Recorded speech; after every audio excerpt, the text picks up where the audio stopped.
Well, Australia's recent prosperity has in no small part been due to the emergence of the Chinese economy. For most of my 20 years in Parliament, the prevailing view towards China was one of optimism. The judgment was that Australia would juggle between our traditional alliance partners and our newly emerging dominant trading partner. But a Lowy Institute report released this week gives us a snapshot of how Australians now feel towards China and the US. And it's a sobering read. Confidence in President Xi stands at just 22%.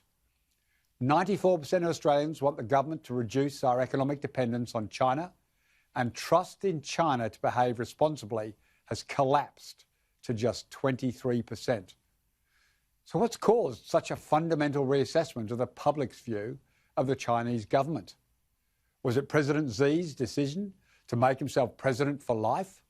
Was it China promising not to militarise the South China Sea and then building artificial islands and militarising those islands?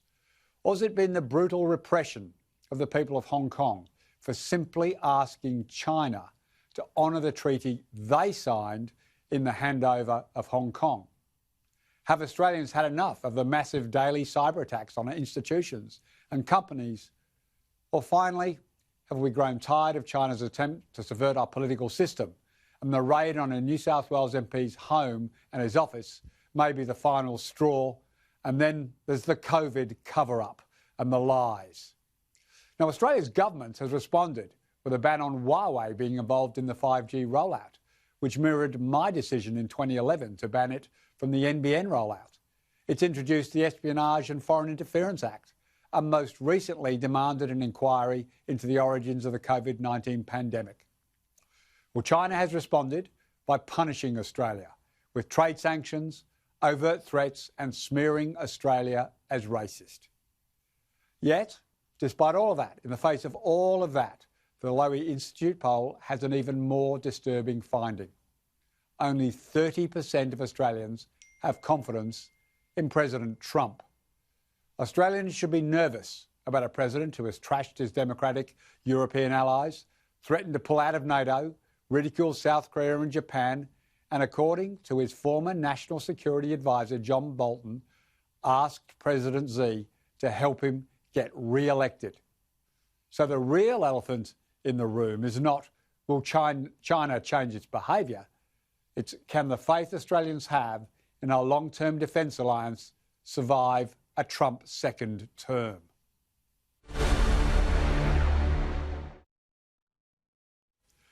Daisy, your thoughts?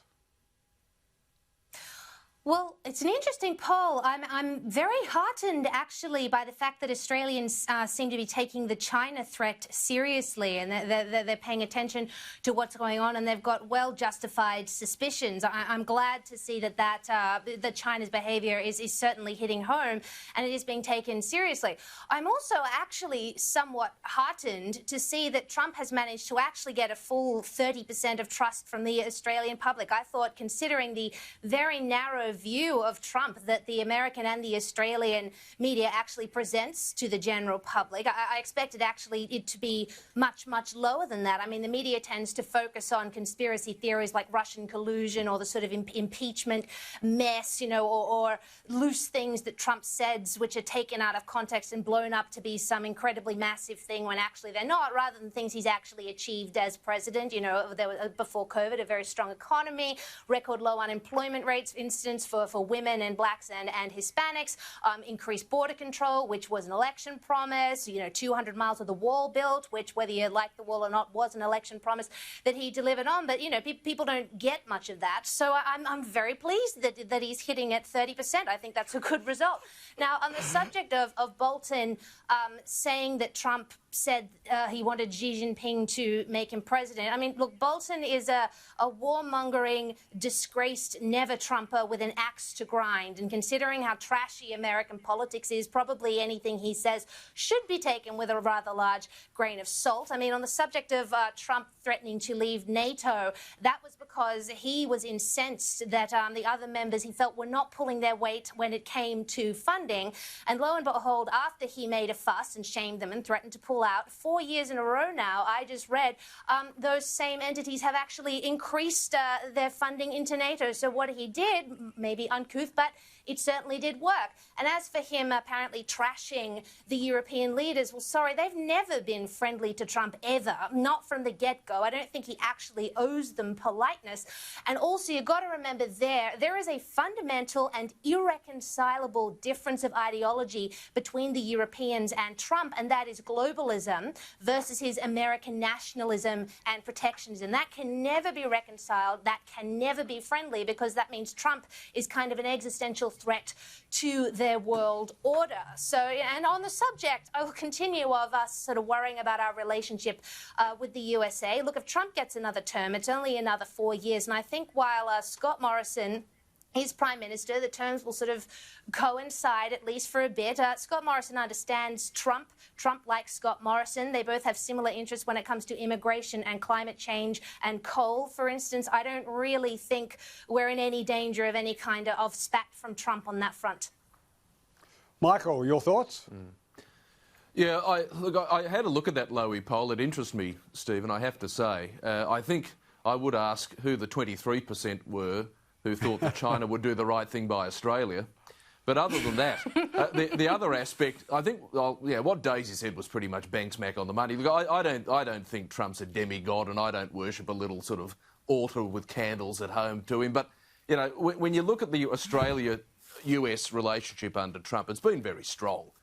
We've been let out of a lot of other issues where Trump has tried to bung tariffs on comparable economies, for example. We seem to have a special relationship in the truest sense of the word while he's in the White House. So, look, that was in part, I think, Joe Hockey's doing as well behind the scenes. He seemed to be very effective ambassador to Washington.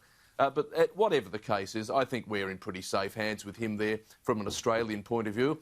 And look, I'll give Trump's got his faults, please, we all know that. But I'll give him the credit here for certain. He's at least used the strength of America to take on the Chinese economy. No other economy can do it in isolation but America.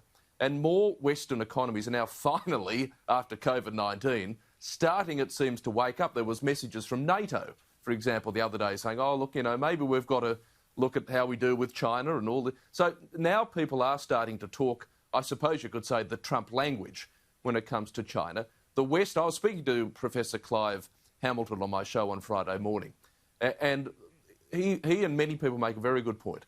The West needs to unite. Whether we like the man in the White House or not, whether we like the man in Downing Street or not, whether they like who we've got in the lodge or not, should be irrespective. What unites us is far greater than what divides us politically or personally.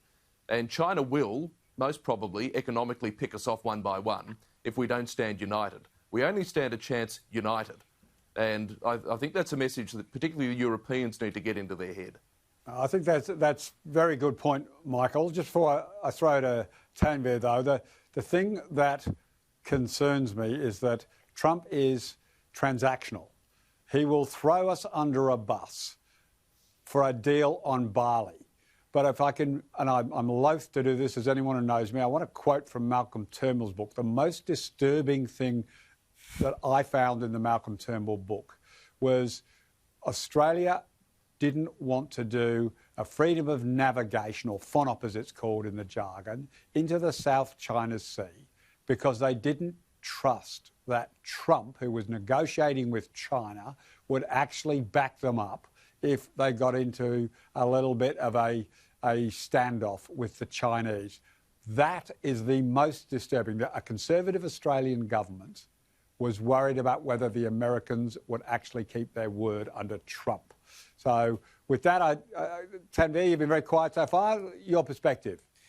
Well, we're going through a very anxious period where you can really see China assert itself through this whole coronavirus period. I mean, only the last week, Stephen, we had the skirmish in India where 20 Indian soldiers died, and now there's a real anti-China campaign through India.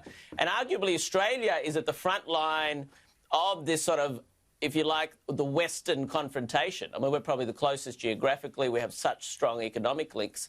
So in some ways, the various things you alluded to, from the cyber attacks, and remember this hostage diplomacy. You know, we've got an Australian on death threats who we didn't even know about for 7 years. So you've had all these extraordinary recent, the Bali, the ban. So we've had all these kind of quite extraordinary sort of escalation in some of the assertion that China is undertaking against us. I mean, I guess my question is how long we can keep balancing. I mean, are we deluding ourselves where we keep trying to argue that, yes, China can balance, we can balance this whole, keep up the economic relationship with China, but, you know, our security depends upon America. And I'm not even sure America will let us to do that. I do worry that our attempt to delay having to choose sides is starting to get tougher and tougher, and we're almost entering a kind of new Cold War type period where, you know, they're fighting over trade and tech and dominance through that realm. So, look, I'm very anxious, and I think Australians are rightly to be anxious. And when you have all this instability in the US, there's anxiety on all fronts. So I don't think that's going away anytime soon, Stephen.